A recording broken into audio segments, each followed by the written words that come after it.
When I am not getting good sleep, when I can't fall asleep at night and feel restless, I find that I am not as patient, I'm not as connected, I'm much more reactive, and it takes away from my ability to be who I want to be for my family and friends, and it takes away from my ability to be present with my family and really enjoy my life.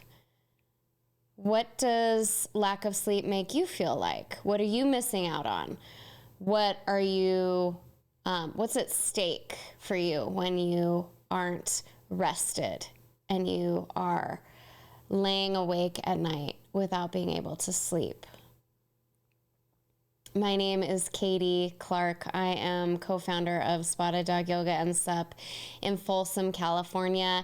And I want to talk today about ways that you and I can be committed to rest, be committed to getting good sleep so that we can be the best versions of ourselves for the people that we care about the most. I'm going to tie in the practices and techniques of Baptiste Yoga to this conversation. And the reason I'm doing that is because about 50% of insomnia, sleep problem cases, are a result of anxiety, depression, or other psychological stress. So in looking at that, what comes to mind for me is that we have the tools at our fingertips to eliminate the mental part of this problem, to really be present through practice so that when we lay down to go to sleep at night, we can fall asleep when we want to, and our sleep is good sleep, restful sleep. We wake up feeling recharged and ready for anything that comes our way. The first practice and technique of Baptiste Yoga is yoga, the asana, the physical part. And it doesn't have to be just your yoga practice, but exercise is vital to good rest. I specifically mention yoga practice because it is a active moment-to-moment experience of being present and then losing that connection to the present moment and coming back through the postures and through your gaze, your breath, and the sensation in your body.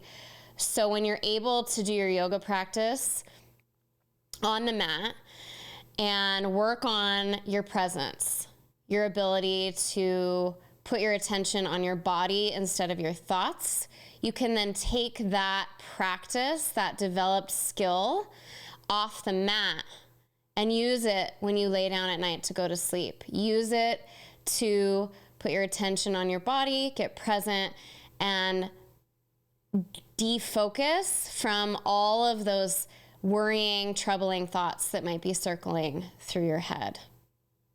The second practice and technique of Baptiste Yoga is meditation.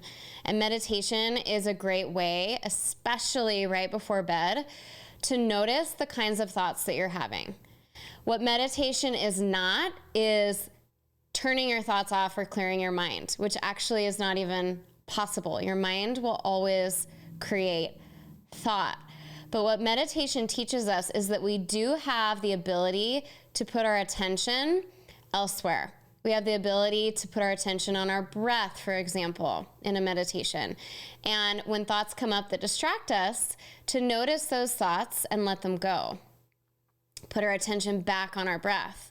And so how this can help with good sleep is that when you lay down at night, if you've just meditated, you've become aware of all these thoughts that you're having that aren't serving you, and you've had the success of putting your attention elsewhere. And so when you lay down in your bed and you go to sleep, if those thoughts start to come up again, you can utilize that same skill that you practice in your meditation to put those thoughts aside and instead put your attention on rest.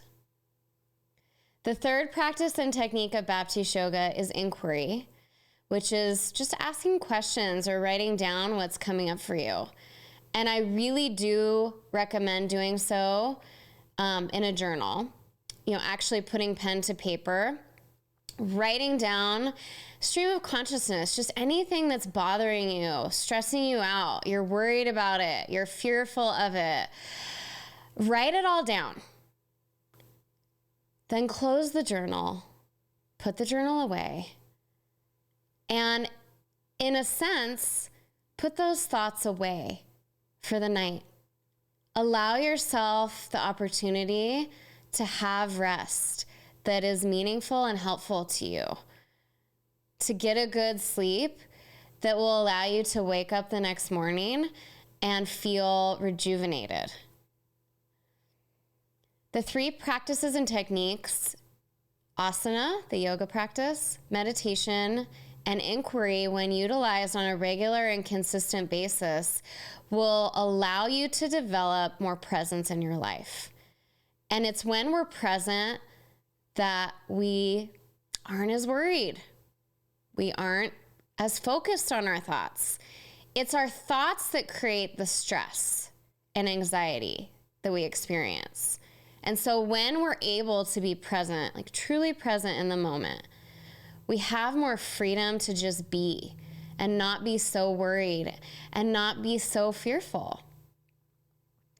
And I hope that these tips and reminders, if you're already practicing these tools, are helpful for you. And I hope that you can utilize them to improve your sleep.